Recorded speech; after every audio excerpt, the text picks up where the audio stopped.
Not started? Okay. All right. Good afternoon, everyone.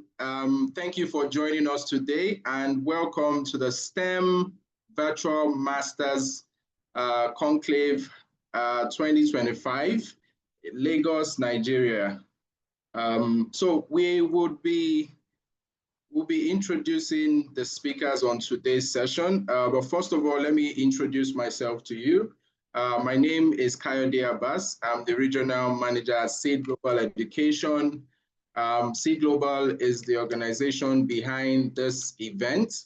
And we've brought to you schools from across the world, STEM schools that offer programs in STEM, that's science, technology, engineering, and mathematics, right? And you're going to be hearing from them very shortly. But before then, please let us know the city you are joining from in Nigeria.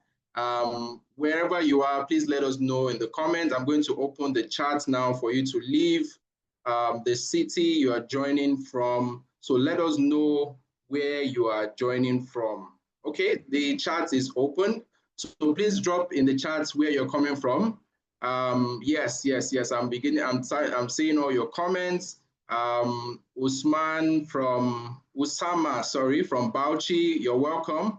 Ibukun from Lagos, you're welcome. Chidima from Abuja, you're welcome.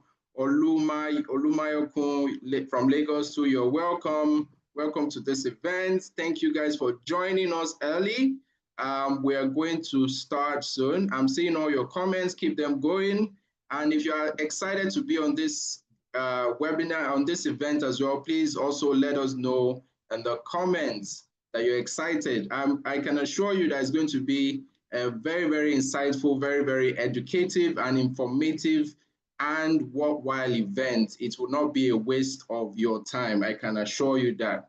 So keep the comments coming. Let us know where you are from, right? So we have some amazing schools here for you this afternoon. We have schools such as Columbia Engineering. We have Boston University. We have NYU Tandon School of Engineering, and we have George Washington Engineering, and we have their representatives here, admission directors from these schools on the call here, and they'll soon be addressing you shortly. So in the meantime, let them know how excited you are to be on this call, and let's know where you are joining us from. So without further ado, we are going to go into presentations of the school very, very shortly, right? We'll go into presentations of the school very, very shortly. So let us know where you're joining from. Let us know where you're joining from and how excited you are to join the SEED Virtual STEM Masters Conclave Africa Nigeria edition, right? Let us know how excited you are, and we'll be starting very, very shortly. So I'm seeing everyone's comments. Oh, I'm seeing someone here even from Nairobi, Kenya. Oh, unfortunately, you missed the Kenyan event that happened on Thursday. So, but you can still listen in regardless. Ibrahim from Lagos, I see you. Praise from Lagos, I see you. Prince from Lagos. It seems like everybody in Lagos is here today. Yeah, so we also have people from other states also in Nigeria, but I mean, you trust Lagos, we are the center of excellence. Thank you all for joining. So let's just give a minute and we'll soon start the presentation. So please keep the comments coming, keep the comments coming. We have over 300 plus, 335 people on this call. That shows how many people are, interested in studying abroad and learning about the fantastic opportunities, and that is great. So as we go into the presentation now, I'm going to put the message, the charts. I'll disable the charts. So if you have any questions for the panelists or for the presenters, right, make sure you put those questions in the Q&A box. So there's a Q&A box on your screen. Click on that button and enter your questions there. So I'm going to disable the chats now. So if you have any questions, I'm seeing so many people raising their hands already. Don't worry, we are going to take your questions at the end of the session. There's going to be a Q&A session. We'll answer all your questions. We even get to pick one or two of you to come on live and ask any questions you have. Okay, so let's now go into why you're here. So I want to welcome the first presenter in the person of Julie Ann from Columbia Engineering. Julie? Hi. Welcome. So let me hand over to you. Sure. Yes. So you can share your screen and take us through your presentation. Thank you. Thank you, Coyote. Okay, hi everyone. My name is Julie, and I'm the Associate Director of Graduate Admissions here at Columbia Engineering. You can see our rankings listed here. We are located in New York City in the Morning Heights neighborhood. So I'll start with some historical highlights. Columbia University was founded in 1754 as King's College. It is the oldest institution of higher learning in the state of New York and the fifth oldest in the United States. In 1864, the School of Mines was founded and would later become the Fu Foundation School of Engineering and Applied Science. We are proud of many innovations that have come from our institution. This includes the invention of the FM radio, creation of short exposure X-rays, and mass production of antibiotics. Columbia Engineering is home to 10 departments offering both master's and PhD programs. And of course, we are very proud of our faculty and students who make up those 10 departments. Columbia faculty, alumni, and students are a creative, diverse, and innovative population. And as New York City is an incredible diverse city, our faculty and student body reflect that and come from all over the world. If you're interested in becoming part of this community, our application for 2026 is now open, and you can see our deadlines here. If you're interested in a PhD program, your deadline will be December 15th. If you're interested in MS, it varies based on the program, but it generally falls between January 5th and February 15th. I also want to mention our professional development and leadership team, who work very closely with all of our students on all things professional development. The work that they do with our students include understanding the U.S. job search process and building out your resume, cover letters, and LinkedIn profiles. They'll focus on communicating who you are, both written and verbally, with employers and alumni through networking experiences. And then after all these foundational skills are picked up, during the first 2 semesters of your program, you'll get to choose some PDL electives. And this is where you want to focus your professional development. Here you can see the names and faces of our fantastic team of career placement coaches.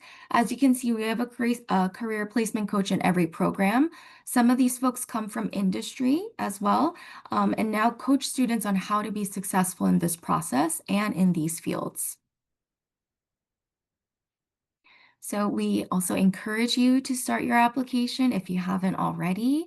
And again, please reach out to our office if you have any additional questions. We would love to chat with you, and our information is listed here. Thank you very, very much, Julie. And once again, if you have any questions for Julie or any of the speakers here today, please ensure that you put those questions in the Q&A button in the Q&A section. Just click on the Q&A button and add your questions there. We're going to be taking all of the questions, and the earlier you put the questions there, the better we can address them. So we'll go all the way now to Boston University, and I want to introduce Kirsty from Boston University. Thank you for joining us, Kirsty. Over to you. Thank you very much. Just let me share my screen. Okay. Welcome, everybody, and thank you for having me. My name is Kirsty Miller, and I am the Assistant Dean of Master's Admission at Boston University's College of Arts and Sciences. I'm really delighted to be here and share some information about our wonderful institution in the city of Boston. Boston University is actually home to about 18,000 graduate students. This is out of about a total population of 37,000. So our graduate students make up half of our total population. Graduate education is a big part of what we do here. BU is also a member of the prestigious AAU, which is the American Association of Universities. This is a consortium of the 71 leading research universities in the United States. And collectively, the AAU universities perform over 60% of all of the federally funded research in the United States. And much of this research is the reason that Boston has become an economic powerhouse for startups, including leading tech companies like Google and Meta, and also for a robust biotech ecosystem, which has led to a wealth of internships and career opportunities for our students in the city and the surrounding area. We offer over 40 master's programs and over 30 PhD programs across the full range of natural sciences, computational science, humanities and social science, as well as several areas of engineering.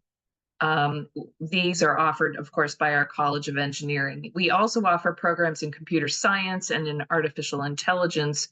And we don't just support your academic growth at BU, we are really focused on ensuring that students have access to a full range of supports and services that ensure that their time here as a graduate student is fulfilling and productive. And this includes things like our Center for Career Development, which works with our students, particularly our international students, on locating companies that are international friendly, if you will, and that have a track record of hiring international students for internships and for permanent positions. Our Educational Resource Center. We also have a center for our first generation students, and a whole range of wellness and mental health services as well, so that we ensure your whole experience here is a positive one. Our faculty are leaders in their fields, and they provide students in both the master's and the PhD programs with extensive opportunities to engage in research if that's what you're interested in. This can be through a full doctoral dissertation, a master's thesis, or just applied projects that make use of our world-class facilities. We do invite qualified candidates to apply for admission. Our master's programs offer 2 deadlines, January 15th, and also our final deadline of March 15th. And we also offer generous merit-based tuition scholarships, including over $25,000, $10,000 seed scholarships as well. And of course, for all of you taking the time to attend today, we will be making an application fee waiver available to you as well, which means that you can apply with absolutely no fee. Thank you very much, and I look forward to a robust Q&A from all of you. Thank you very, very much, Kirsty. That was insightful. So from BU, we'll be going all the way to New York City. So I would like to welcome Samantha Jasa from the New York University, Tandon School of Engineering. Hi, Samantha.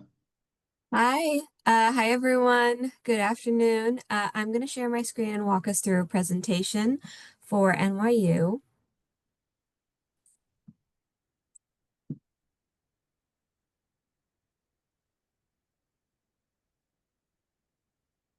Okay. There we go. Okay, so hi, everyone. It's so nice to be with everyone today. I'm really looking forward to chatting more during the Q&A. Just to introduce myself, my name is Samantha Jasser. I'm the Director for Undergraduate Operations and Special Events at the NYU Tandon School of Engineering.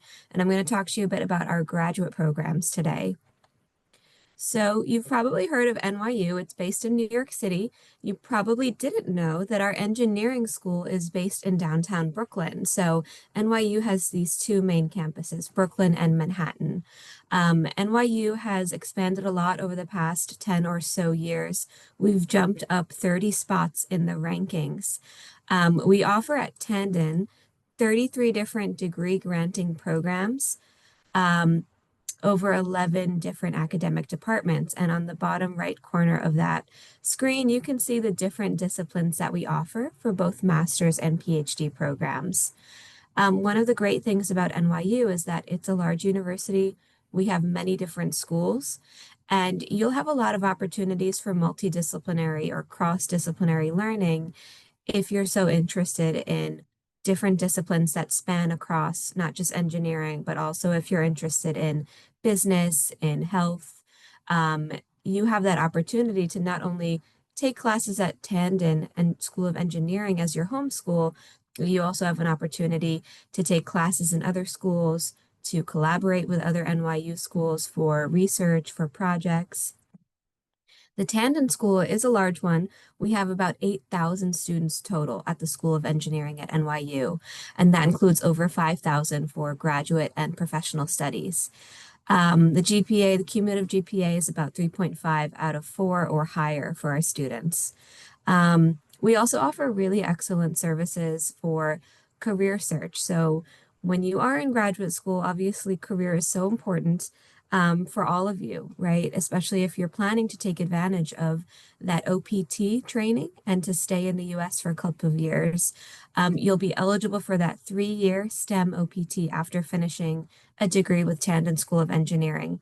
So in terms of our career services, we offer an internal job portal that's hosted through Handshake that's specifically for our students. We have employers that post jobs there. We also have a lot of different services, including helping you prepare for your interviews, resume review. In addition, we have some Tandon, like very tech specific or STEM specific support that we offer through our Tandon Career Hub. That includes, there are different boot camps, data science and lead code boot camps that are offered, mentoring programs that they offer through alumni that are working with current students on mentorship. We have different career workshop events, and then there's also assistance with negotiating that job offer process. We also offer scholarships. So when you are ready to apply, we've got the documentation here. Scholarships are merit-based, so they really are going to look at your transcripts and your GPA. That amount can range from $3,000 to $12,000 per year. We also offer a seed scholarship.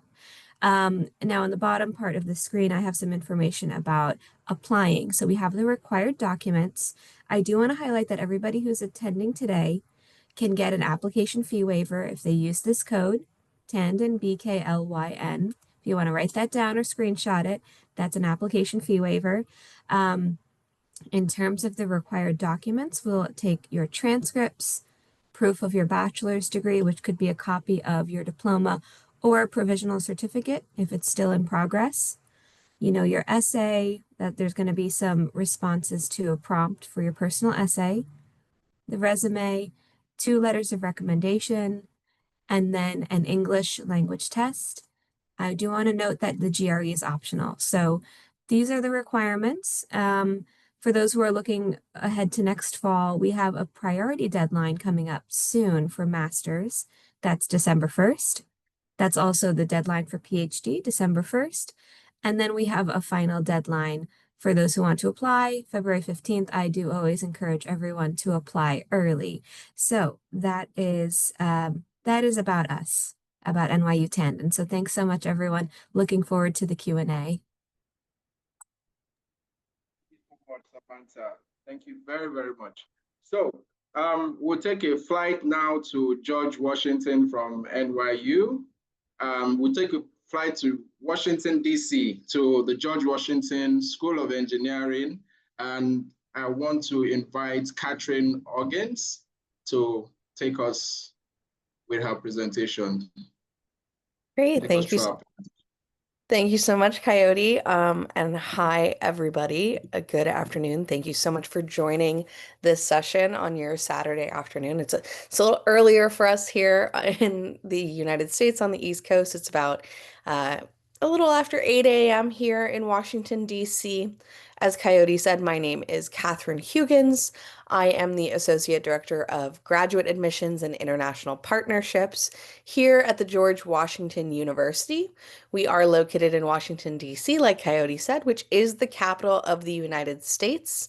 So we are about 5 blocks away from the World Bank, the IMF, the White House, and other large international organizations and government agencies, which makes getting around the city pretty interesting and seeing all the different sites. George Washington University itself was founded in 1821 by an act of Congress, and we're made up of 14 colleges and schools, including the School of Business, the School of Medicine and Health Sciences, our Milken School of Public Health, and specifically the School of Engineering and Applied Science, where I am speaking to you from today. Within our School of Engineering, we're made up of 6 academic departments. Those include computer science, civil and environmental engineering, electrical and computer engineering, biomedical, mechanical and aerospace, and engineering management and systems engineering. In those 6 academic departments, we offer about 11 different programs at the master's and PhD level, and we have over 80 tenured and tenure track faculty members. We are a little smaller. We have about 1,200 students studying at the graduate level at the School of Engineering, which really benefits our students. They get that chance to have a one-on-one relationship with their faculty and their faculty advisors in the classrooms. They're working directly with our professors, and they really get the chance to know their cohort of classmates and know who they're doing this program with while you go through your typically 2-year master's program. All of our master's programs are thesis optional, meaning it's up to you to decide whether or not you want to pursue research during that program or if you'd rather just do coursework. And our PhD programs are going to be typically 4 to 6 years in length, depending on if you're coming in with a prior master's. Another thing about our PhD programs is that they're going to be individually led by you and your faculty advisor. You two will work together to identify which courses to take, which will fit your interests and fill any gaps you might have before you begin your own dissertation research. You can see some photos here of our campus location to really get a sense of how we're situated within the city of Washington, D.C., and you can see our Science and Engineering Hall. This is our main hub for our engineering students. It's where we have our professors' faculty offices. It's where we have our admin offices. Our Career Services Center for the School of Engineering is located on the 2nd floor. And it's also where we have the majority of our classes and a number of our research spaces. So we have a Class 100 nanofabrication clean room, a high bay with a strong wall and a strong floor, and some high resolution imaging suites, as well as some cross-disciplinary collaborative research spaces. So for example, our School of Medicine and Health Sciences has a cancer institute on the 8th floor of the building. So there is opportunities for students to work together with professors and students across all of the hard sciences on campus. Now, in terms of applications, we require pretty much the same thing that NYU does of the documents they talked about. And we do offer merit scholarships. At the master's level, there is no separate application. We offer merit scholarships that range from 25 to 75%. And our doctoral students is where you'll see the more typical full funding offers through a teaching or research assistantship. Our deadlines never change, so if you are interested in a fall semester, so joining us in August, that deadline will be January 15th, versus if you're thinking of coming for spring, that deadline will be September 1st. We are GRE optional, and if you've earned or will earn a degree in Nigeria, you are not required to submit English language test scores. That requirement is waived. And for attending today's session, you do qualify for an app fee waiver. That's going to be Seed Africa 2025. So feel free to take a screenshot, make a note. We'll also be sending that to you guys later in an email. But thank you so much for listening and happy to move on to the panel. Thank you so much, Catherine. So, I mean, it's been a lot. You've heard from all the 4 schools, and I'm sure you have so many questions running through your mind, right? I'm seeing all the questions in the Q&A section. We are going to get right into it. So because we've done this event so many times, we know all the questions that frequently get asked. And that's why in the next session, which is the panel session, we are going to, first of all, ask those questions on your behalf. So take notes of those questions and take note of the answer. In case your questions get asked, you can just tick that off and move to the next question. So at the end of the panel session now, we'll then open the floor and take your questions. So if there are any of those questions that you have in amongst this question I'm about to ask them at the panel session, please take note of them and take note of the answer. So we are going to move into the panel session now. Catherine, Kirsty, Julie, Samantha, I hope you're ready to answer all the pressing questions that the students may have. So we'll start first with questions around application process, right? And my first question goes to Catherine. We have, Catherine, we have a lot of prospective candidates here. So I just want to know what are the things you look for in an applicant who applies to the George Washington School of Engineering? What are those things you look out for in the candidates? Definitely. So what I would say is that, all applicants are going to be coming with their own individual story that you're going to be sharing in your application. What we're looking for, and this isn't unique to GW, I'm sure this is true for all institutions, is we're really looking for somebody who is ready for graduate study, who's able to articulate what they want to do and why, who knows what program they're interested in studying, and who's really able to share what they want to do with that degree. Graduate study is not mandatory. You're really making a decision for yourself when you're choosing to apply and move forward with getting maybe a master's or a PhD, and making sure that we understand what that reason is and what you're hoping to do with this degree and maybe why our specific institution is always going to be great to know. We're looking for students who are obviously eager to be part of our community, who are looking to further their education and broaden their knowledge.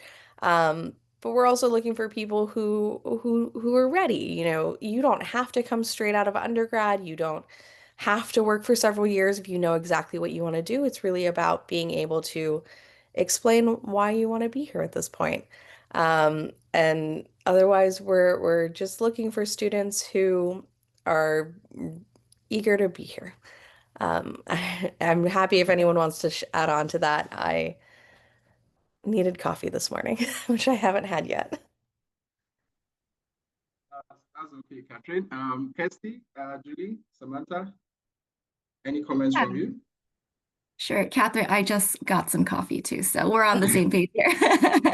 But yeah, I mean, I'm just going to echo everything Kat said, but of course, we're looking for students who have been academically successful, but also showing demonstrated interest in the field. As Kat was saying, this could look like projects, publications, or poster projects, internships, real experiences. If you could kind of highlight that in your application and articulate your why, I think that would make you stand out as an applicant.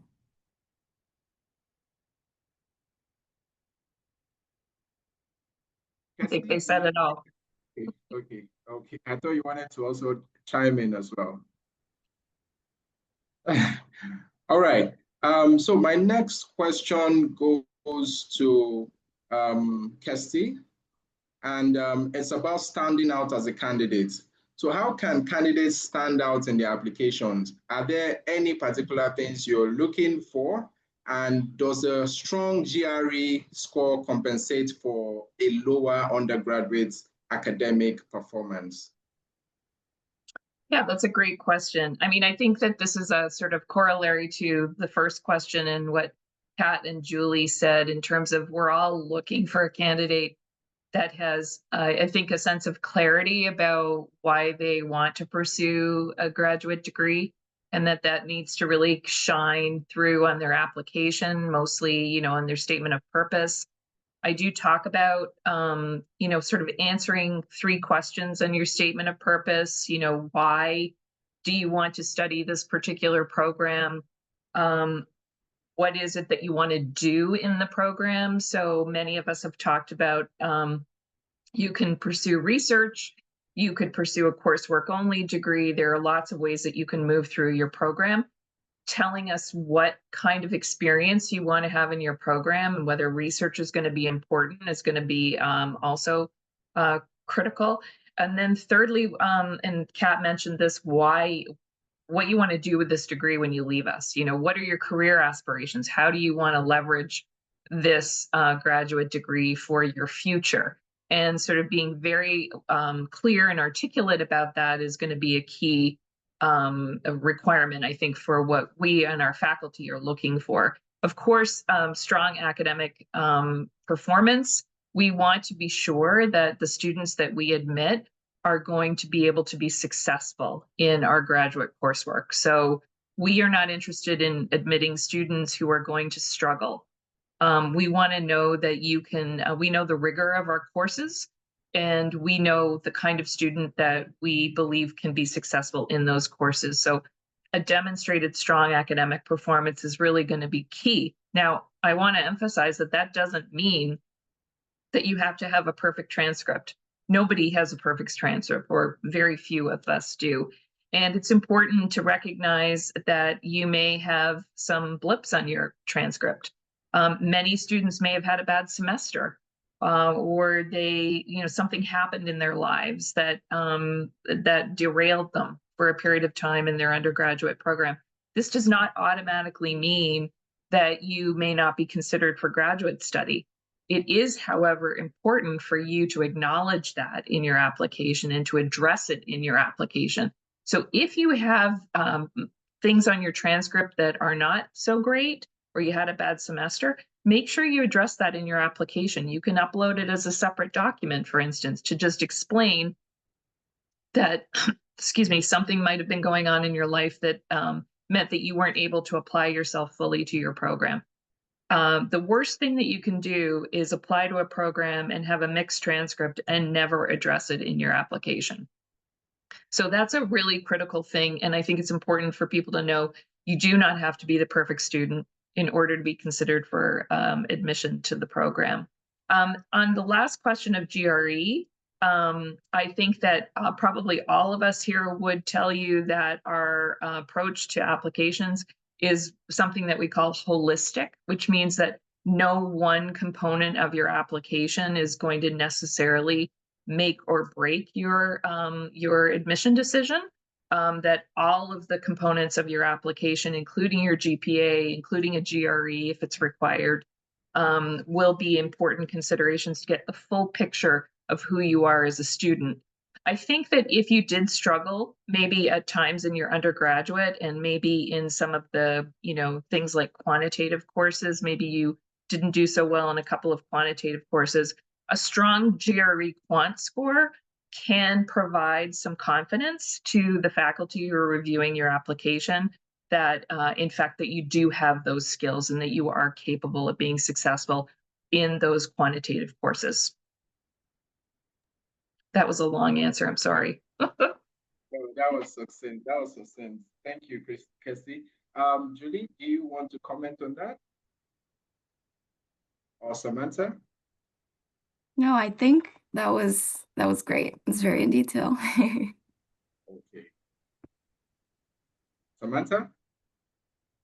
No, I agree with what everyone has said. One other thing that I think people can think about when you're applying, when, you know, if you want to make yourself stand out and your application stand out from others, is to really talk about why, you know, why you're selecting the school, why you're selecting this particular discipline of study, to address that in your personal statement. I always think that really highlights your application, why you're interested in the school, why it's a good fit for you, show that you've done the research about the school and about the discipline. That can really add to what's already a holistic review of the application. So my next question goes to Julie, and this is around academic evaluation. So I want to know how critical academic credentials are in the overall evaluation of a candidate's application.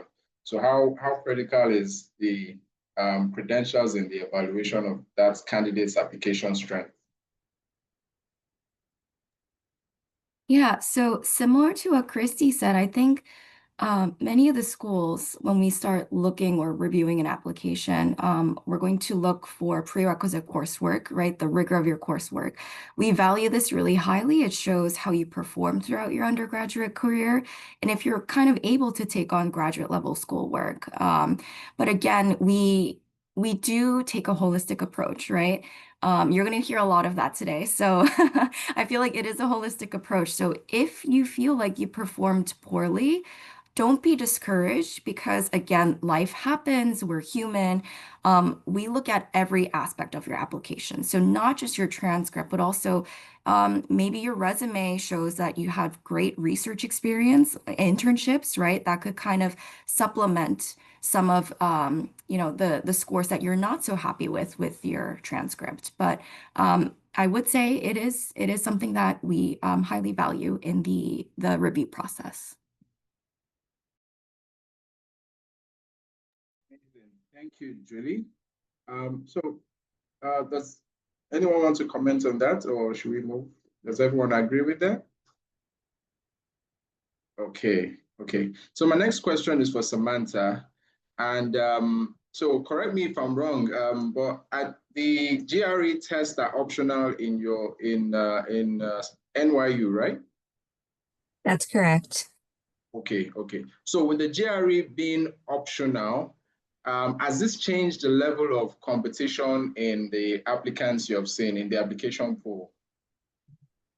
Oh, right. That's a very good question. So I think the GRE, we really talked a lot about whether to keep that or to keep it as a requirement or waive it. It's been a big discussion across the US about whether these tests are really culturally competent for everyone who takes them. So in the end, we decided to waive that requirement, which means that your GPA becomes a lot more important as it becomes the strongest indicator of your success in college and also the strongest indicator of how successful you can be at the graduate level.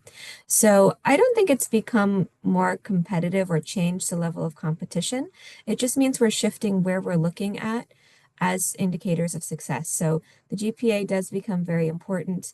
Your academic performance becomes more important. So it's still a holistic review, but in lieu of having a GRE, we're focusing more on your academics to assess the type of candidate that we're looking at. Does this also apply to your school, Catherine, Kirsty, Julie? Yeah, that's the same for GW. Same for Columbia. We don't have a one size fits all GRE policy. Our individual programs actually determine whether they require the GRE or not. So there are a few programs that we offer where the GRE is required. It's not many of those. I will also say that I think that nationally when most schools have gone to a GRE optional policy, it's actually made the GRE actually less in an indicator because mostly the students who submit a GRE are the ones that have high GRE scores, right? So it actually hasn't acted as a big differentiator, but as Samantha pointed out, it can be a good indicator for a student that maybe has a mixed transcript and where the GRE can show strength. You want to say something? Oh, I'll just echo everyone. Yeah.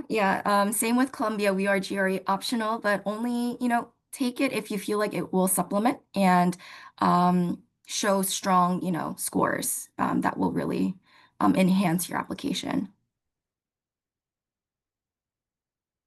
Okay, so my next question goes back to Catherine. And this question is around research experience. So how valuable is undergraduate research experience when applying to STEM programs, graduate STEM programs? How valuable is the research experience for your programs? Yeah, I mean, I would say that research experience is always valuable. Whether or not it's always necessary is a very different question. Specifically for a master's program, we might not need it as much that we're looking for. We're very familiar with our students are coming from all different walks of life, and some of them are coming straight from undergraduate degree and maybe haven't had that opportunity to get hands-on research experience and are instead going for a master's to get that research and experience under their belt. Of course, if you do have research experience, that's something that you should be highlighting in that resume and CV. Potentially, you should be asking your research advisor to write one of your letters of recommendation. And if it's really important for you, if you know that you want to pursue a thesis at the master's level, it's something you can talk about in your statement of purpose about why you're choosing this program, how your past research has shaped your decision, or your lack of research. Maybe this is what you want to do, you want to get that experience. At the doctoral level, though, that's when things are a little different. That's when we really are looking to see that you have that dedicated research experience already, especially if you're applying without a prior master's, if the school allows that. If you're coming straight from undergrad with only a bachelor's degree, you're going to really need to show that you have dedicated research experience, maybe a publication or two to your name, that you have that maturity and that background already that's making you prepared for for that research that you will be taking on as a doctoral student. So the value of research, great. Whether or not it's required is going to look a little different. And I would say always reach out to the admissions office of whatever school you're applying to ask, how does research fit into the holistic review process? How necessary is it? And also, you might not want to do any research at all. If a program is thesis optional or doesn't require a thesis, you may not have to do any further research than what an individual class asks of you to write a paper. It might not be part of what your goal is or what your desires are. So it's going to be individual. But certainly if you have it, let us know. We'd love to know about it. So is research also important for any of your schools? Kirsty, Julie, Samantha? I would echo Kat in that research is important if that's what the student wants. I think the important thing is that all of us offer probably an immense array of opportunities to do research. It's really about what you as a student want to accomplish in your degree.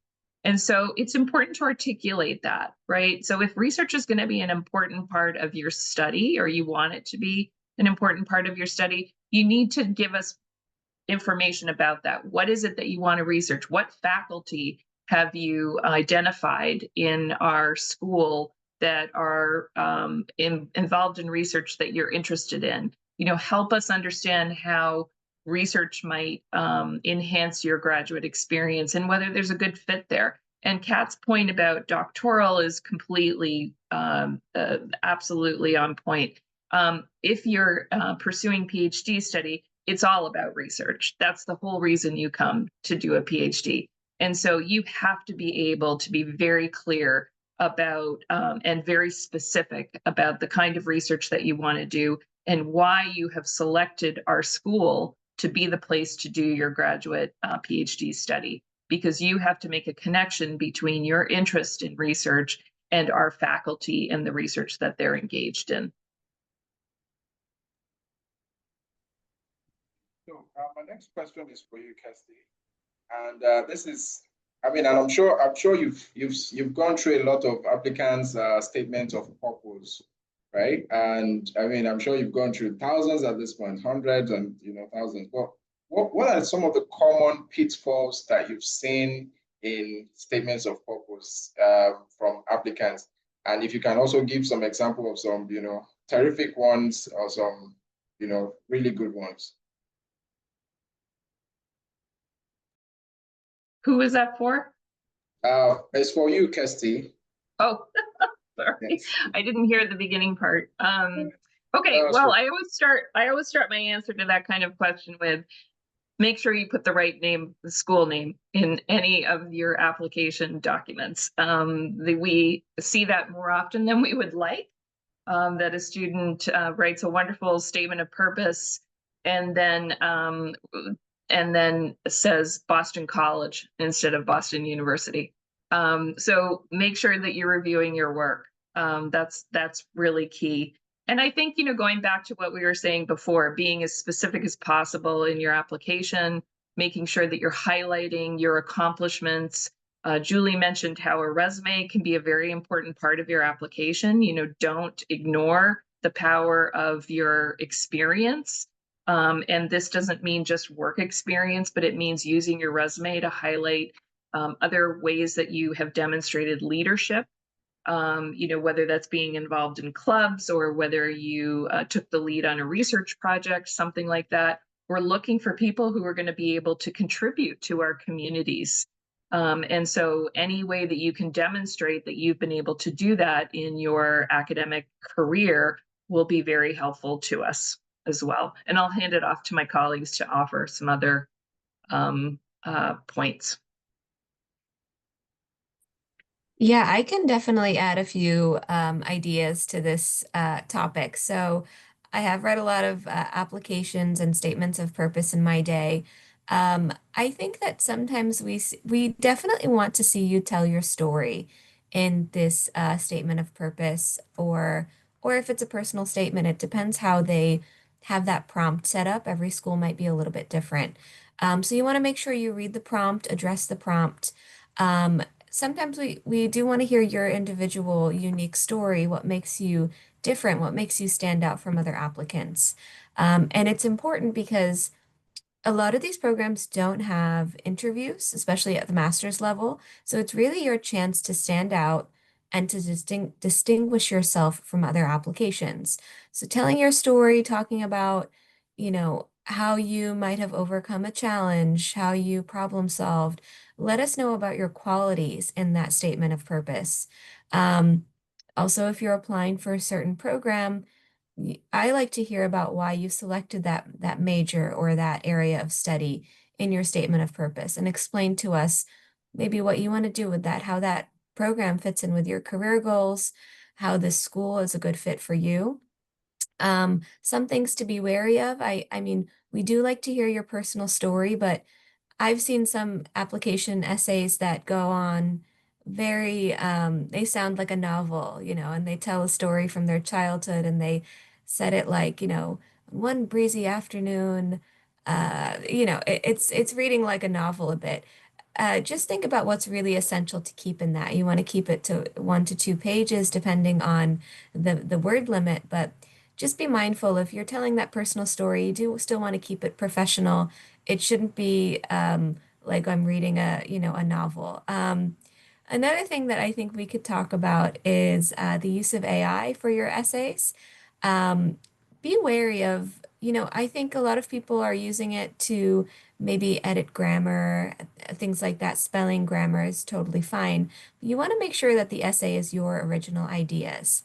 And for those of us who read application essays all the time, it's very easy for us now to pick out which ones are written entirely by an AI chatbot. I noticed that they have a particular style, and a lot of these things that are written by AI don't have that much personality in them. I find them very generic sounding. So be very careful when you're using AI that it really should be editing your original writing and your ideas.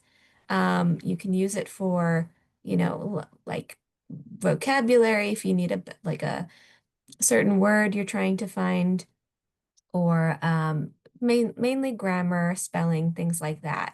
But that's a bit of my advice from my experience. Very much, Samantha. So speaking of AI, I mean, it's the big elephant in the room right now. So a lot of people just put their prompts in and just generate like the statement of purpose or all of that. So what are your school's policies on using AI for generating statements of purpose essays? And this is for everybody. If you want, maybe we'll start from Catherine. Yeah, so GW Engineering does not have a specific policy at this point in time. I would echo what Samantha said in that we want to read your original thoughts and work. So we do require that you're writing it yourself, and you do have to sign an honor code saying that everything you've submitted in the application is your own work and is truthful and honest. Um, so that's basically our policy. We do have a plagiarism policy. So, if AI is producing quotes and things that you don't know that aren't attributed to yourself and are attributed to someone else's work, that could cause a concern for you. So make sure that you are writing your own essay. And if you're using AI, it's just to help you brainstorm and maybe clean up some of the language and not producing thoughts itself.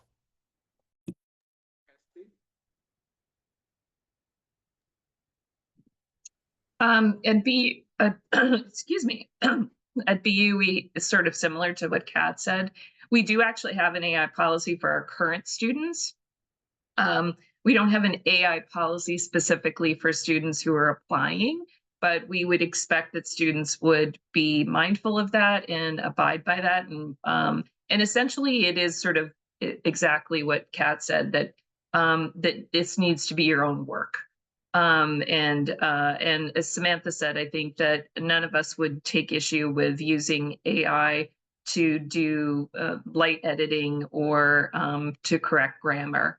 But the essence of what you submit to us needs to be your original work. And we expect that of you as a student.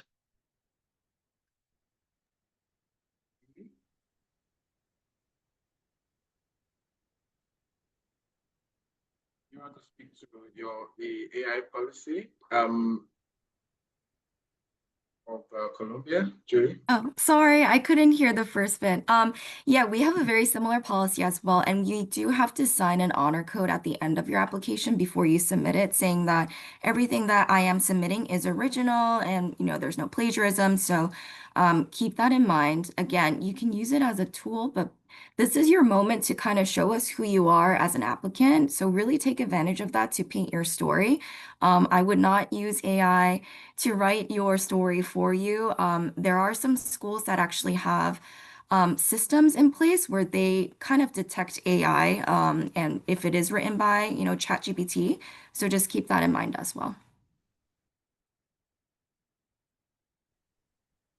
Yeah, and as for NYU, we don't have an official policy on the books about use of AI for admissions yet. I mean, that might change, but I think right now it's still under discussion. But I think similar to what we've said, which is that, we're expecting that your writing is your original work and ideas. So yeah, again, we think it's fine to use it for language edits, grammar edits, but we do want to see your original writing. Very much. So in summary, I mean, AI is useful for editing, but definitely don't prompt AI to write your statement of purpose. I mean, the schools is really pretty easy to find, to uncover if it was written by AI. There are so many AI checker tools, right? So don't do that. So my next question goes to Julie. And this is around the letters of recommendations. We've seen these questions asked a lot.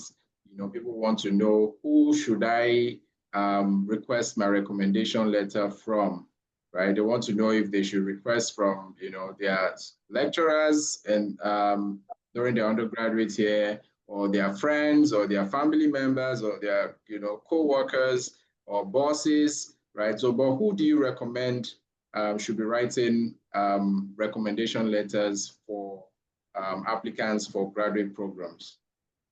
Yeah, I highly suggest building those relationships with, faculty members now. You should choose recommenders who know and could speak to your academic research abilities in great detail. These letters can be from project supervisors, research mentors, course instructors, or someone who supervised independent work, managers. It could be from academic or professional. These letters should highlight your contributions, right? Speak to your potential in graduate level work. So this will be very helpful.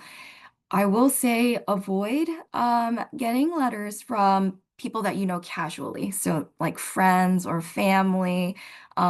This won't be helpful. They can't really comment on your technical skills in the classroom. So I would stray away from that. But yeah, that's my recommendation. Thank you very much. Does anyone wants to chime in or add to that? Catherine, Kirsty, Samantha? Yeah, I think she put it very well. I usually tell people my rule is that these letters of recommendation should be academic or professional. So academic is, a faculty member you've worked with or who has advised you on a research project. And professional would be somebody that you worked with in a professional setting, ideally a supervisor or a colleague. So I agree with everything else that Julie said. But if that's helpful to remember academic and professional, family members, we know they love you, but they're probably a little bit biased. So somebody who knows you in a, professional or academic setting is key. Thank you, Samantha. So someone who knows you in an academic and professional setting should be giving you your recommendations. That is very important. Okay, so my next question Can I goes. just add one thing? Okay. Can I just add, Okay, I'm sorry to jump yes, in. yes, yes. When you were, I recommend this to students, when you are looking for a recommendation from a faculty member, you need to remember that they get a lot of these requests, right? I know our faculty are inundated with requests for letters of recommendation. So it behooves you to make their life a little easier. And I do recommend that in terms of priming faculty that you've identified to give you a recommendation, it's helpful to provide them with some kind of information that make sure that they're aware of maybe other things that you have accomplished that may be outside of the relationship that you've had with that specific faculty member. So they get a sense of you as a whole person and what you've contributed during your academic experience. So make sure you give them a copy of your resume, and, when you're asking for a letter of recommendation, and to make sure they're aware of what you have been doing in your academic program, if it may be outside of what you've worked with that specific faculty on.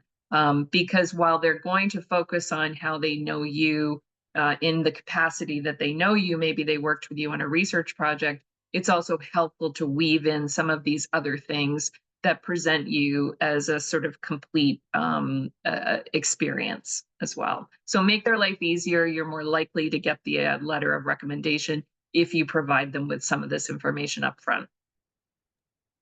Thank you very much, Kirsty. I think that's a very good addition to the answer. So my next question is for Samantha.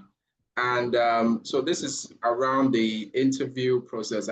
Do your programs require interviews as part of the process of admission? That's a good question. So for our grad programs at Tandon, we don't require interviews at the master's level. The only ones that would have something close to it is that some programs will have the opportunity for you to upload like a 1-minute video responding to an application prompt. That's the closest that you might get to an interview, but otherwise we don't have interviews as part of the admissions process.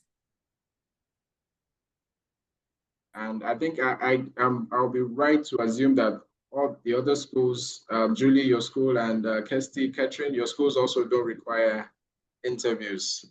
No. Okay. Columbia actually does.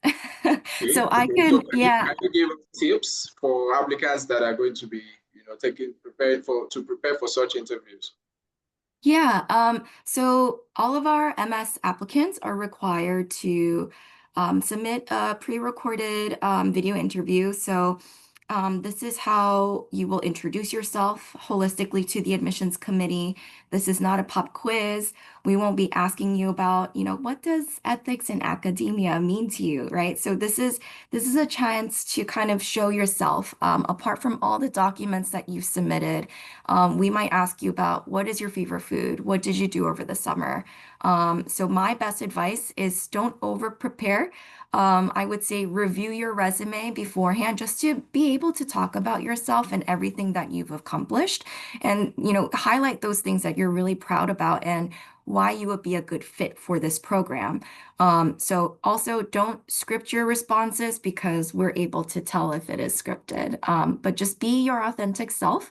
And yeah, that's what we look for.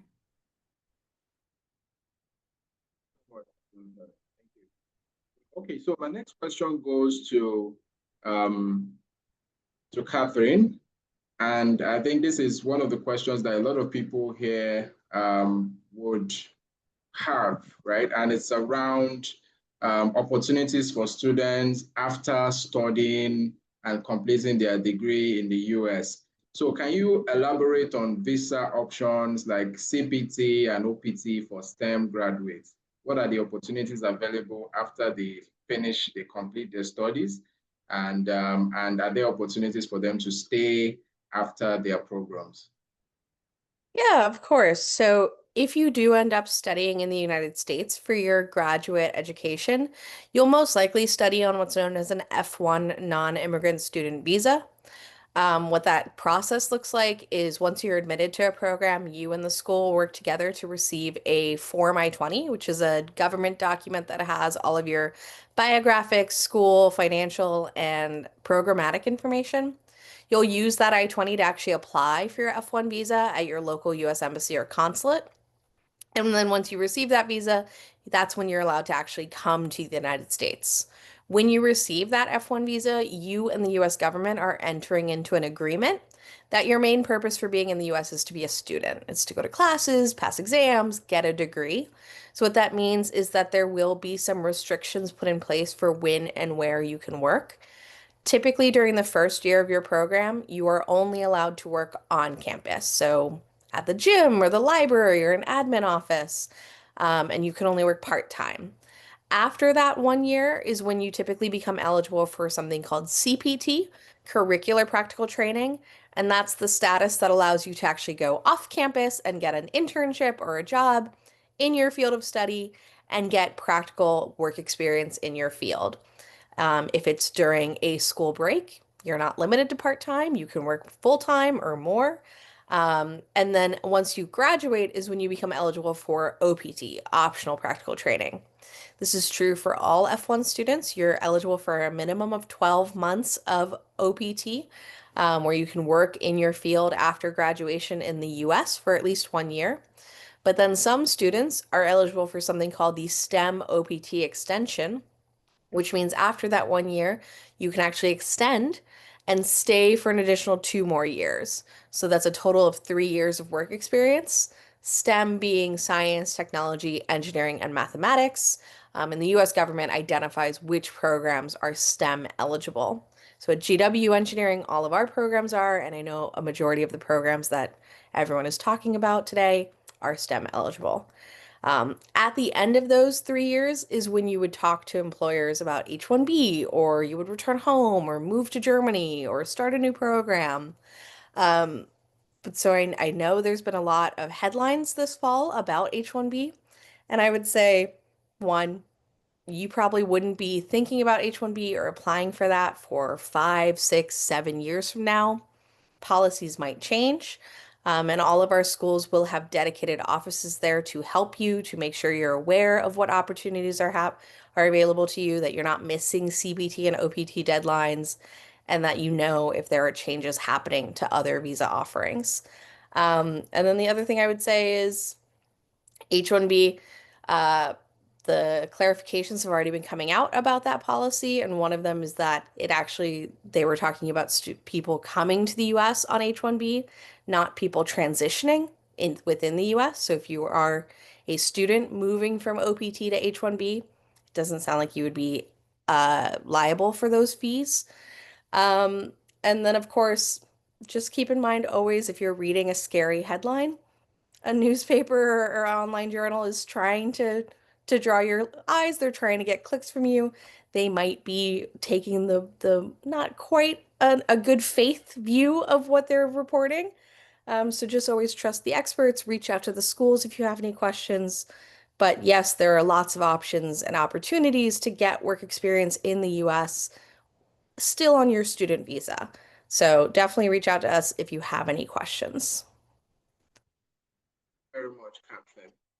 So the next question is for Kirsty.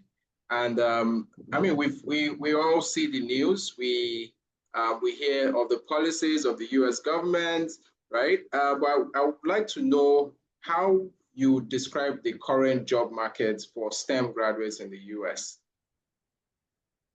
Yeah, I would say that that it's a little bit more challenging now than maybe it has been over the last couple of years, but there's still pretty robust hiring in the US, and particularly in STEM. I think some of the other fields are suffering more, but STEM, there's still a huge need for people with these technical skills. The US does not produce enough of these. I know that there will be debates about that, but that is a fact that we do not have enough of domestic students studying in STEM fields to fill the jobs. And it's critical that we supplement that with qualified international students who want to come here and get a STEM degree, and they will find opportunities here. I think the other piece of this is that all of us who are here today come from schools that offer very robust career support. And so that's really critical in your journeys to take full advantage of all of the resources that all of the schools provide as soon as you arrive, to start planning for your internship while you're studying and for your postgraduate career experience if you want to remain in the US to get some work experience. Very much for that, Kirsty. So my next question is for Judy, and this is around the relevant skills. So what key skills are employers looking for today in STEM graduates that are coming into the workforce? What are the relevant skills that they're looking out for? Yeah, so some relevant skill sets from STEM graduates, I feel like employers are commonly looking for strong technical foundations. So this could be coding, it could be modeling, statistics. They're looking for the ability to learn and adapt quickly, communication skills, right? Teamwork, experience with real projects or research, data literacy, and kind of like specialized roles like ML methods, embedded systems, and lab skills. I would say problem solving and the ability to kind of translate technical skills into business or societal impact are highly valuable as well.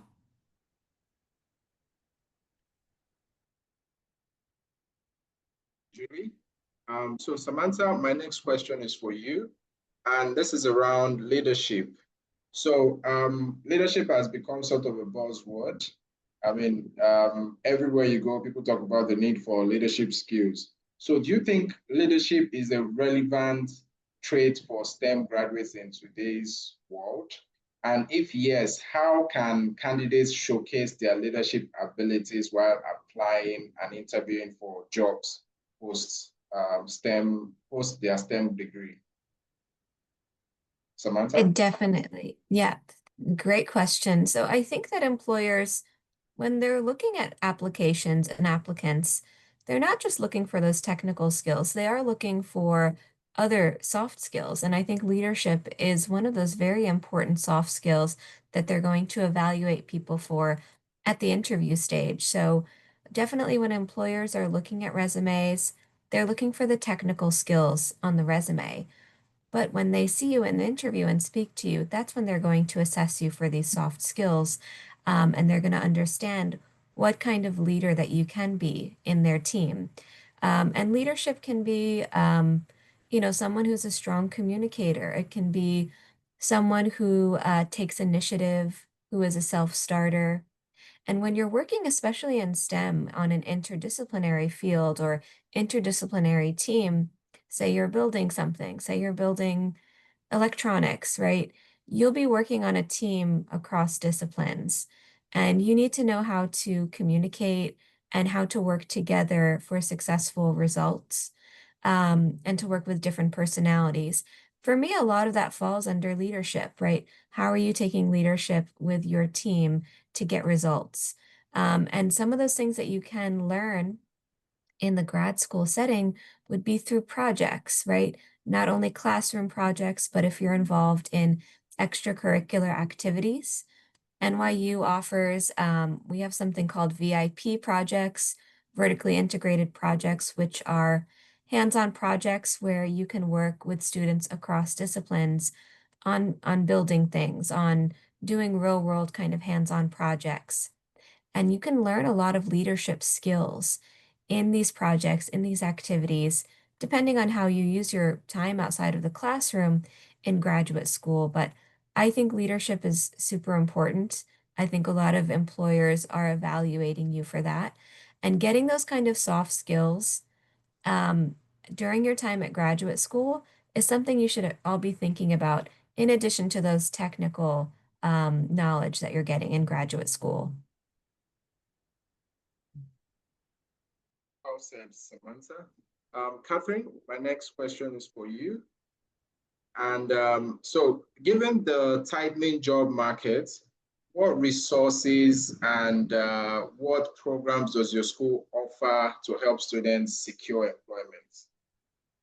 Yeah, definitely. So this isn't unique to GW, but all of our schools are going to have dedicated career services teams that are going to be there as a resource for you so that you can begin your job search. We always encourage our students to engage with our career services team as early as possible. Especially at the master's level, a 1 or 2 year program is going to go by so much faster than you think it will. So engaging with their office from day one, taking advantage of the meeting options they have, maybe to review your resume, do a mock interview, work on cover letter drafts, or to take advantage of the events they might be hosting. Sometimes our career services team will do career fairs where they bring lots of companies to campus, and you can go and meet those employers and talk to them about what they're looking for. Sometimes they'll have networking events with alumni, and you can go hear from them directly about what was their experience like and learn from your past classmates. Or sometimes they'll just bring employers one-on-one to campus. I know our career services team brought Dell Computing to campus recently. Dell did a series of interviews of our students, and ended up offering 10 summer internships. All 10 of those students went and did that summer internship and received full-time job offers for after they graduate. Those 10 students benefited from the fact that they were reading their emails from our career services team and that they showed up when the opportunity was available to them. A lot of universities in the US treat career services as a resource. It's something that we're offering to you, but it's typically not something we're making you take advantage of. So you're really going to have to be having that initiative yourself to engage with their office, to reach out and ask questions. If you show up to their office the week before graduation, there's not a lot they can do for you at that point. We do, continue to engage with students post-graduation. It continues to be a resource for you for once you're an alumni, but the best time to take advantage of it is earlier.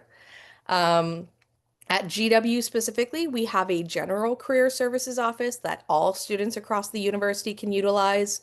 And then at the School of Engineering, we have a dedicated team just for our engineering students. So they're very plugged into the industry. They provide a lot of data about our graduate and undergraduate engineering students that you can take a look at. And then something that I'm sure a lot of our universities have is students have access to a platform called Handshake, where you can create a profile. It's kind of like an internal like collegiate LinkedIn. Companies will have profiles on there. They'll post about jobs. If they're engaging with our students, they already know that they want to hire GW engineers. They're already familiar with our programs. So it's a way for you to identify your interests and connect with these employers directly virtually. But there are a lot of different options, a lot of different resources. Again, it's just going to depend on what school you're going to and that you're taking advantage of them and having that initiative yourself.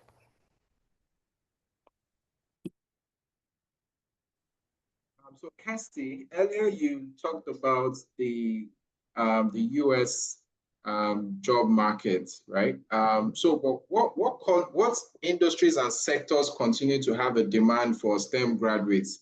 So that those people who are looking to study STEM or looking to transition to study STEM can, start thinking in that line, in those sectors, thinking about those sectors and those industries. So what sectors do you see that have continued demand for STEM graduates? Yeah, I think that at BU, we're still seeing robust hiring of our graduates in pretty much a broad array of our STEM fields. In particular, our AI area is very strong.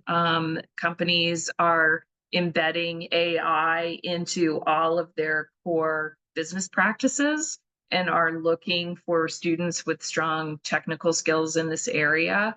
Cybersecurity, those data-centric computing has all become very big. Anything on the analytics side, data science, of course, has become a huge area because a broad array of industries are looking for students with solid technical data science skills.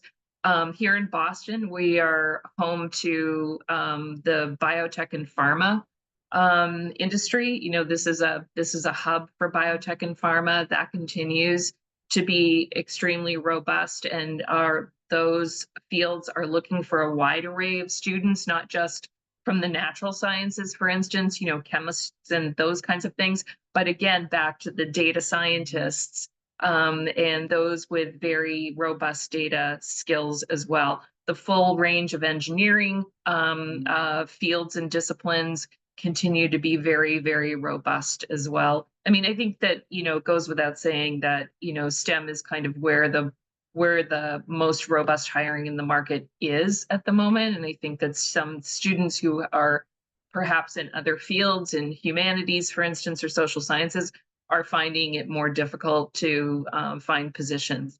And so a lot of those students are moving into some of these STEM fields. We see a lot of students coming from social sciences, for instance, into data science so that they learn those technical skills that are going to get them jobs. Thank you very much, Kirsty. So Julie, my next question is to you. What are some of the cultural challenges that graduates have faced studying, postgraduate study, and how can they overcome them? This question was for me, right? Just making Yes, it's sure. for you, Julie. Okay. Yeah, I feel like common challenges could be adjusting to the classroom in the US. It could be workplace communication norms. It could be navigating job searches, right? The biggest one could be homesickness. It could be being away from your family, relationship strains, right? With everyone being abroad. I would say we have a lot of resources on campus for our international student. There's counseling, there's work with our wellness team, which is great. I would say be proactive in building peer relationships.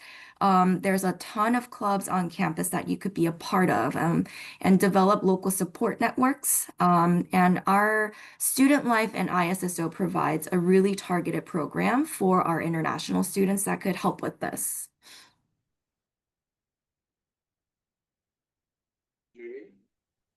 So Samantha, my next question goes to you.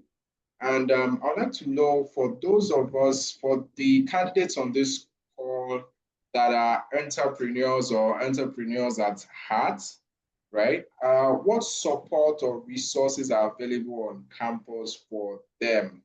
Like those students that are looking to be entrepreneurs in STEM fields, what support is available for them for the future Mark Zuckerbergs and Elon Musk, on this call? Yeah, absolutely. That's a great question. And first of all, NYU is a place where there are so many students who have ideas for a product, for a type of technology, and many of them are able to launch that while they're still in school. We've had a lot of examples of successful startups that have come from people during their undergraduate or graduate studies at NYU. So NYU offers a lot of services that are going to help you if you do have an idea for, a business that you want to start or a product that you want to build. We have several different startup accelerators. The main one is the Tandon Future Labs. And this is where you can get access to support from, like, for instance, faculty that can mentor you through the process of getting a business launched. There are also some funds that you can apply to. There's prototyping funds that you can apply to. There are also labs that we have that you can use for your projects that you're working on that are not related to the classroom projects, right? We have a makerspace lab that's a 10,000 square foot ideation lab that's equipped with so many different machines that you can use, 3D printers, laser cutters. We also have a maker's garage, which is for larger scale projects. For instance, if you're building vehicles or rockets, things like that can be done in our maker garage. So we have the spaces available, we have the resources available through our different incubators. Like I mentioned, the Tandon Future Labs. There's also the New York City Media Lab. We have also a game center incubator for those who are more interested in building video games and the likes.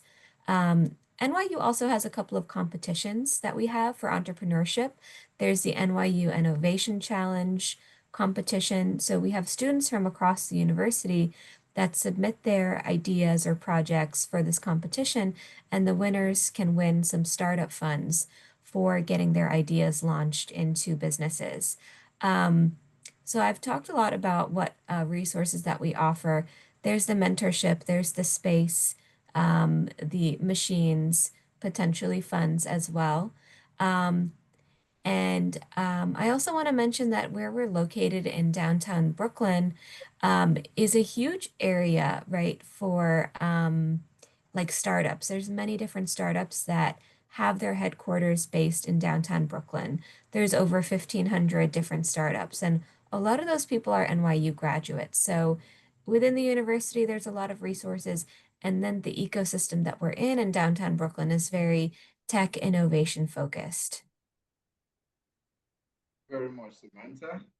Catherine, so for those who are interested in pursuing a PhD, do you recommend that they apply directly after undergraduate, or they need to complete their master's degrees first?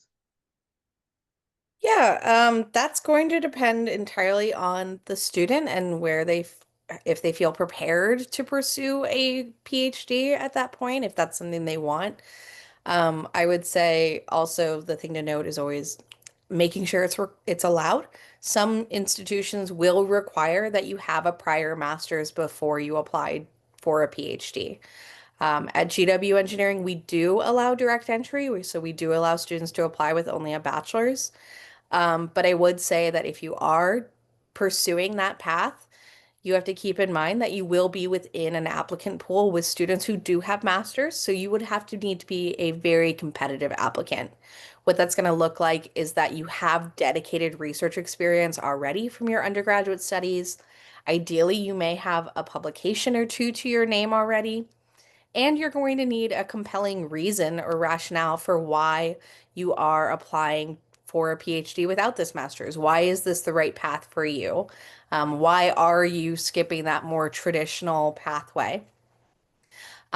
If you are admitted to a PhD program without a master's at GW, you will have a higher credit threshold to complete before you begin your dissertation research, which is why students without a master's typically are taking more like 5 to 6 years to complete a PhD at GW. But I would say it's really going to be up to you to decide whether or not you want to pursue a master's before applying to a PhD. the thing to note is that you shouldn't apply to a PhD just because those are the programs that typically come with full funding. A PhD program is going to be a highly specialized, highly committed program. You're giving up 4 to 6 years of your life. You're going to be working on a very specific topic. It's going to be really required of you to drive your own research and work.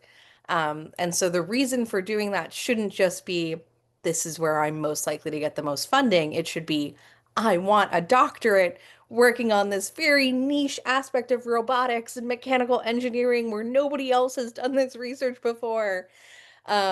So if that's what you want to do, great. And then the other thing to always note is you should be checking with the admissions office as to whether or not you need to connect with a faculty member before applying. Some schools are very strict that you need to have that existing relationship before they'll allow you to submit that application. Some don't. At GW, my faculty have no interest in fielding emails from students before receiving an application. You're certainly welcome to send them an email, but it's not mandatory. And if you do reach out to them and you don't hear back, please don't be discouraged. My faculty sometimes don't respond to me. They're very busy. But we do make their research interests publicly available. So we want you to be doing that research. We want you to be looking through our faculty, finding that they're professors doing work in the interest in the fields you're interested in. You know, we're all representing different schools and programs, but some of us have the same programs being offered. So computer science is offered at all 4 of our institutions. Those computer science programs are going to look very different because we have very different professors and they have very different research areas and expertises. So don't apply to all 4 of us for a PhD program unless we all have faculty doing work in the area you're interested in that topic. I got a little bit away from that. It became a much broader answer about PhD, but I hope it was helpful. And again, please reach out to us if you have any questions. We're always happy to help. So am I right to assume that every Kirsty, Julie, Samantha, that your schools also allow direct application to PhD from undergraduates? So for us, we require a master's before applying for a PhD. We also have something called an MS to PhD track, which is explicitly designed for students that don't have their master's yet. So it's a program that combines the two, and these students are considered PhD students upon acceptance into the program, and they're fully funded just as every other PhD student.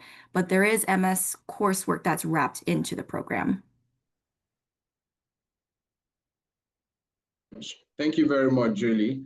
So let's take questions from the audience now. So I'm going to just take a couple questions and get answers from the panelists.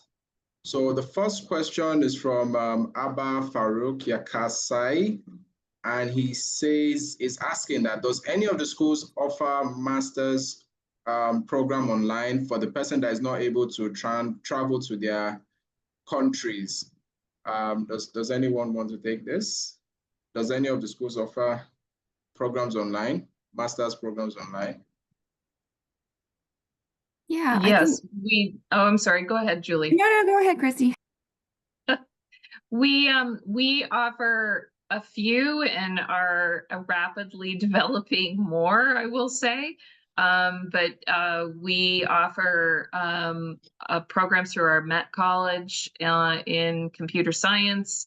We also have a fully online program in data science at Boston University as well. We don't currently offer any of our engineering programs online, but I expect that will change probably pretty soon. So what I would say is this information is readily available on all of our websites, and you can visit our website, and often we have filters that allow you to identify just the online programs that are offered by all of the schools.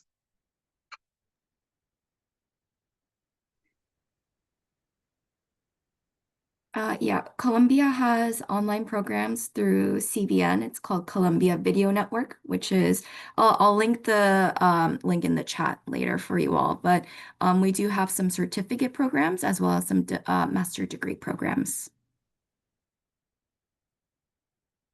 So the And next at question NY is, okay, go on, go ahead, Oh, I'm John. sorry. I'm just going to mention NYU Tandon does offer a few fully online master's programs in STEM. So we have bioinformatics, cybersecurity, emerging technologies, management of technology, and then cybersecurity risk and strategy that are all fully online. And for GW, the university has a good number of online programs, and the School of Engineering specifically does have a number of programs that they offer fully online. I've provided the link in the chat. I would just say that those programs are going to be managed by a different admissions office. So unfortunately, I don't have any information about that. And today's application fee waiver code would not be eligible for those programs. The code I shared earlier is only for our online or our, nope, for our in-person engineering programs. So that just to add, Abba, all the schools have confirmed that they have online programs, but the application fee waiver codes that they are giving out today only applies to the in-person programs, so they don't apply to the online program. So if you are interested in an application fee waiver, you need to apply for the in-person programs, not the online one. So I hope that answers your question. So we'll go to the next question from Didi Wukemba. And he's asking a question specifically to Kirsten and Samantha. This is a very engaged participant, right? So he's asking what qualities or experiences make applicants stand out, and do admissions committee members look for what qualities and experiences make applications stand out, and do admission committees members, and so I'm thinking he's asking what qualities make applicants stand out, and what qualities admission committee members look for in applications. And this is for Kirsty and Samantha. Yeah, I mean, I think that we've covered a lot of that in some of the other questions. You know, we've talked about the holistic review and how there isn't one particular thing. We've talked about leadership skills, how the statement of purpose needs to be really the opportunity for the student to articulate why they're a good fit for the program and at that particular school. That makes students stand out when they have been able to say with clarity why they want to study something and why that something is at Boston University and why that's the best fit for them. It shows that they've done their homework. Students who have a broad range of experiences on their resume and have been engaged in their undergraduate program and taken advantage of all of the opportunities that might have been available to them in their undergraduate program. That's also something that we look for. And of course, in addition to, you know, a strong academic track record. Nothing's going to replace that. No amount of experiences are going to compensate for a poor academic performance. Right. And so that's going to be key, I think, certainly for Boston University, and I'm sure for all of my colleagues. Yeah, I definitely agree. For NYU, I agree with everything that Kirsty just said. I think the other thing that could be really relevant for STEM programs that you're applying to is your fit for the program. So being able to say, like, I, want to do this in my career, and this is how this program fits into my career trajectory and how it's going to help me reach that goal can be really impactful in the application, on top of everything else that Kirsty mentioned. The holistic review, the academics we're definitely looking at, but your fit for that program, for that academic program, is also something that we pay a lot of attention to. Samantha.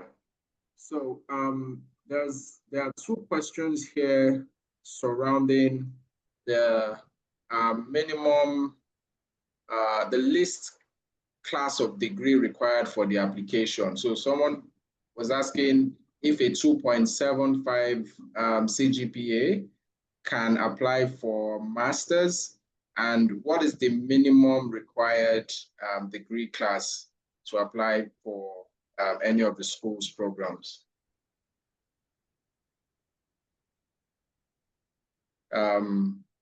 Kirsty, do you want to take that? Then maybe we can hear from. Sure. We don't have an official minimum GPA. We do have a suggested. We suggest that students with a 3.0 or higher are likely to be quality fits for our program. And I think it goes back to what I said earlier, which is that if you've had a bad semester, we all know how that can tank your GPA, but it really shouldn't be the reason that you can't pursue graduate education. And so if you've had a poor academic performance consistently throughout your 4 years, that's a very different situation than a student maybe who was doing well, had a bad semester, and then was able to recover, right? And so it's that kind of, if you've had a bad semester and it's tanked your GPA and you're at a 2.8 or whatever it is, making sure that I go back to that point I made earlier, which is making sure that you address this in your application so that the faculty who are reviewing your application understand that something impacted your ability to be successful at some moment in time in your program. And that will be very helpful to them as they consider the full entirety of your application and your fit for their program. So I would say if you have a lower GPA, don't be discouraged. It's going to mean that other things on your application are going to be important. That's where maybe the optional GRE can come into play. A very strong score on your GREs can also be very helpful to support your application as well. So next question from Henry Akaga. This question is specifically for Boston. So back to you again, Kirsty. So for research-based master's program, are research assistantships available? And do you need to secure a supervisor first, or is awarded by the department? So it's a great question. We do have research assistantships that are available to master's students, but generally we don't put master's students in there prior to their matriculation into our programs, right? So generally what faculty are looking for is they want to get to know a student. They want to see that a student has been performing well in their classes. They want to build a relationship with that student and understand their interest in the research area. And so generally students will be considered for those kinds of opportunities after they have started their program. So the next question is from Lorena Clemens, sorry. And she's asking, how flexible are your programs for students transitioning from one engineering specialty to another? Julie, do you want to take that? Yeah, I mean, for Columbia, we allow students to transition between engineering specialties. I would say do your research to make sure there are prerequisites in place for certain programs. So making sure that you are meeting those requirements before applying. This could look like different levels of calculus. It could look like linear algebra. It could be programming, intro to programming, discrete mathematics, whatever the case is. Our prerequisites for some of our programs are listed on our website, so feel free to look at that. But yeah, I would say it is flexible, but it varies depending on the department and the program itself. Does this also apply to your schools, Samantha, Kirsty, Catherine? Yeah, sure. So we do allow flexibility, right? So if you are coming from a different engineering background, we see people switch to different specialties in the master's level. Um, I think what they're really looking for is that aptitude in mathematics and science in order to allow you to transition. But we definitely do see that a lot. Now, if you're doing a master's program in your same specialty that you did your undergraduate, you have the ability to get into more advanced classes right away. When you're transitioning from one specialty to another, you might be doing more of those core and introductory classes before you get to the more advanced classes.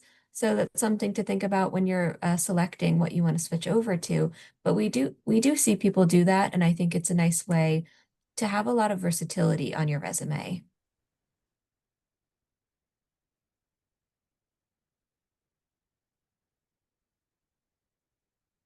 You're muted.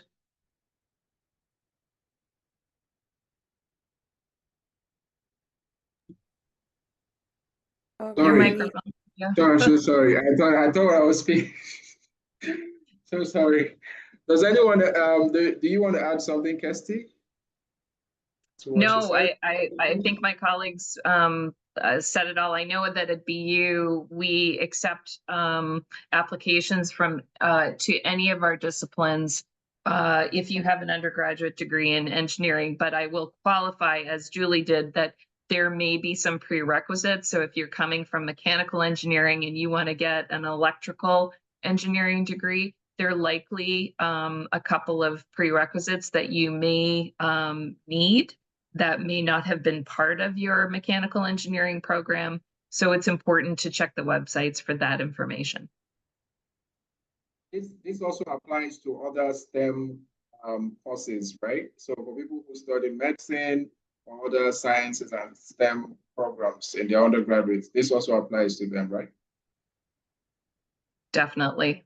Yes. Okay. I also just note that something that's that Boston University offers in their engineering school is a program called LEAP, the Late Entry Accelerated Program. And this is a program that allows students who come from non-engineering degrees, including degrees like history or English, to work through an accelerated program that qualifies them to complete a full master's degree in one of the engineering disciplines. So if you come from a non-engineering or even non-STEM field, that could be a good fit for students who would like to transition to engineering.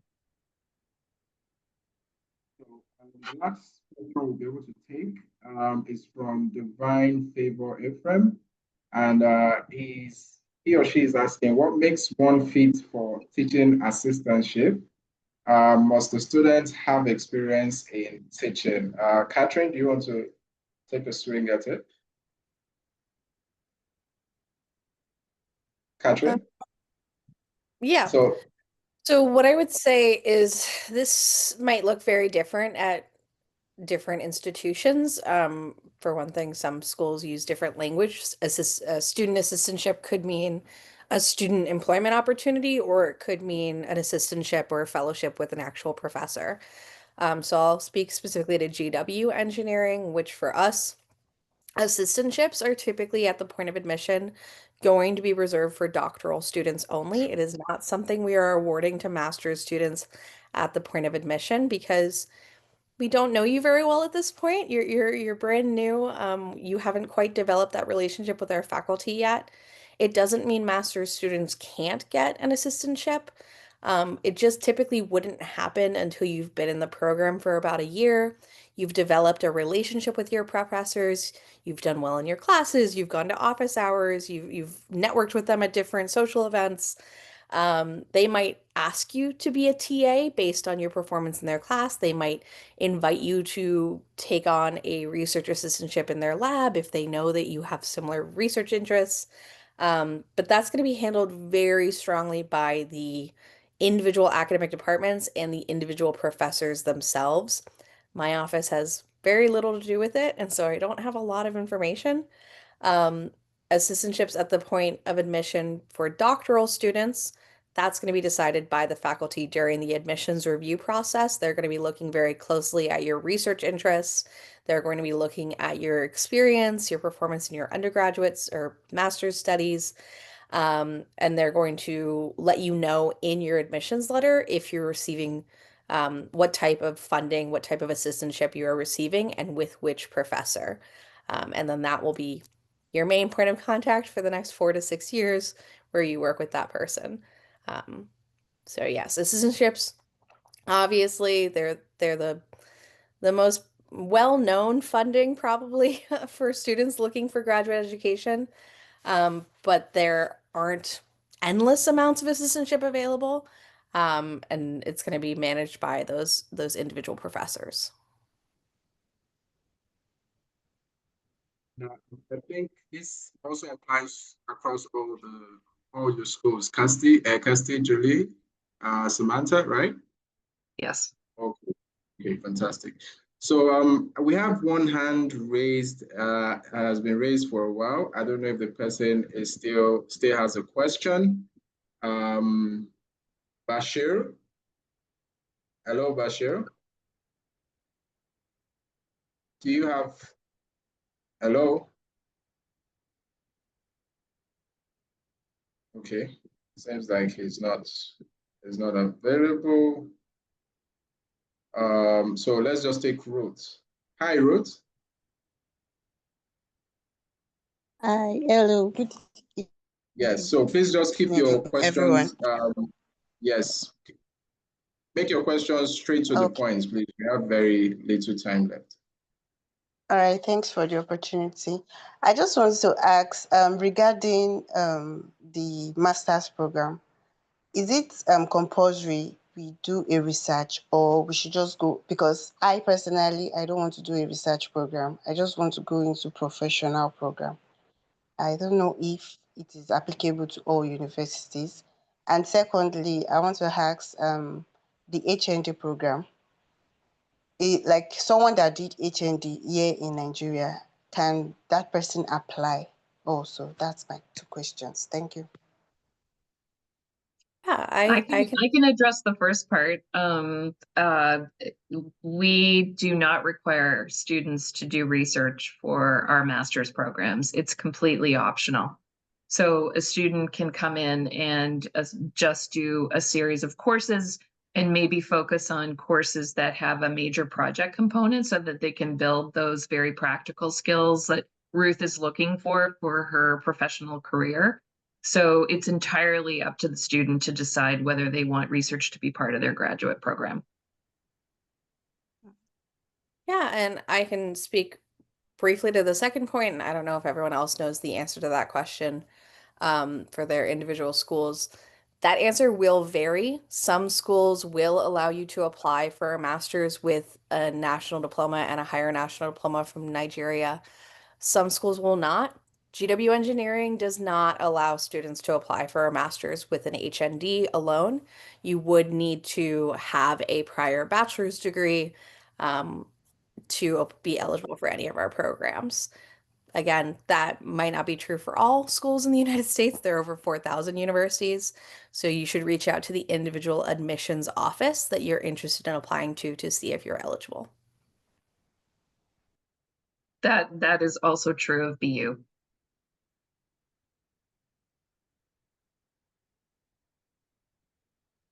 Okay, so we've come to the end of this, but before we go, I would like our panelists to give a word of advice to the applicants applying to the STEM programs this year.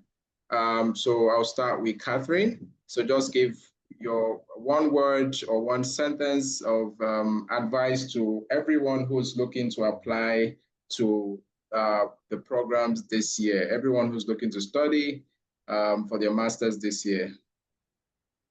Yeah, my advice would be something that we've repeated a couple times on this call, which is just to remember that the admissions office is there to be a source of support for you and a resource. So please, if you have any questions, don't be afraid to ask.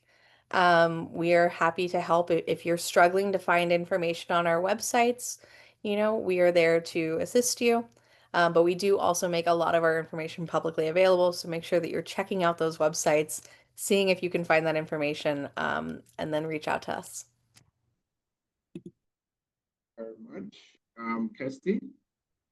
Yeah, I would say do your homework and only apply to schools that have a genuine fit for what you are interested in studying, so that you can be very impactful in your application and make the case for why you are a good candidate for any individual school. So make sure you do your homework and that you are not just applying indiscriminately to a lot of schools, but you're being thoughtful about it.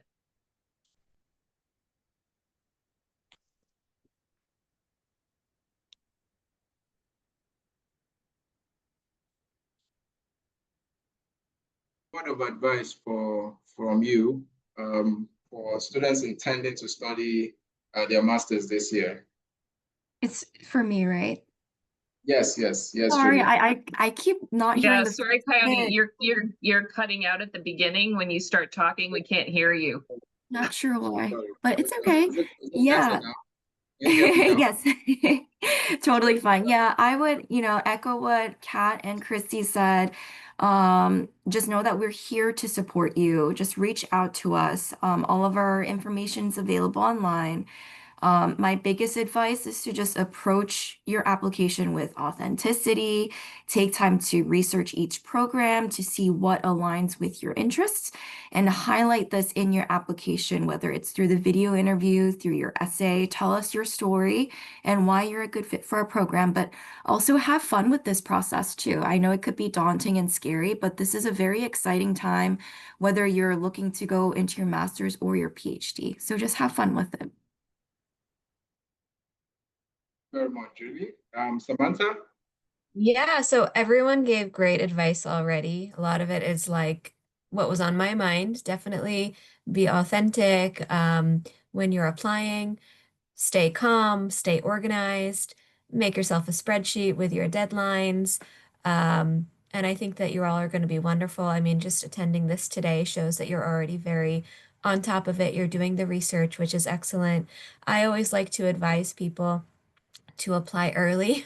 I think it's great for students, especially that are seeking visas. You're going to need to allow yourself extra time to make that decision about where you're going, to get started on that visa process. So staying organized, staying calm, applying early are three of my big pieces of advice. Thank you very, very much. To all our panelists, speakers, thank you so much for your time. And to everyone who has attended this event today, we want to thank you also for staying till the end. Please note that the schools have dropped their application fee waiver in the chat session. Please look for the application fee waiver and the links to apply to your school of interest in the chat.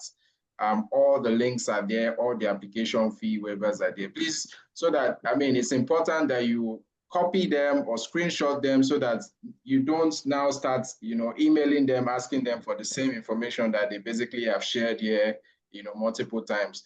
So let's do that. Let's go into the chat now, look for the application fee waivers, look for the links, copy them, save them, screenshot them, because as soon as we end this meeting now, everything, disappears.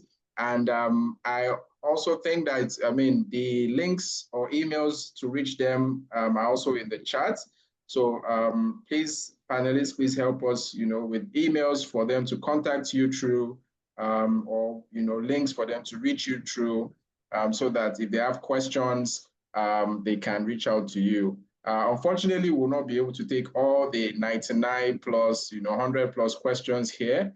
But if you have questions, please reach out to each of the schools through the emails and links that they provided in the chat, right? So we thank you very, very much for spending your afternoon with us. And we look forward to seeing your applications coming into each and every one of the schools. And I remain Kayode Abbas, Regional Manager at Seed Global Education. If you need to reach us at Seed, you can send an email to info@seedglobaleducation.com. And any questions you need, or if you need counseling or anything you have questions around, we can provide that for you. So thank you so much for spending the afternoon with us. And please look out for other events such as this. Follow us across our social media, check out our websites, and keep in touch. And we'll definitely keep you up to date on events and opportunities like this. So without further ado, I'll call the meeting, the event to a close. And good luck on your application, and see you on campus in 2026. Bye, everyone, and bye, Catherine, bye, Kirsty, bye, Julie, bye, Samantha, and see you on the next one. Bye. Bye, everyone. Bye-bye. Bye-bye.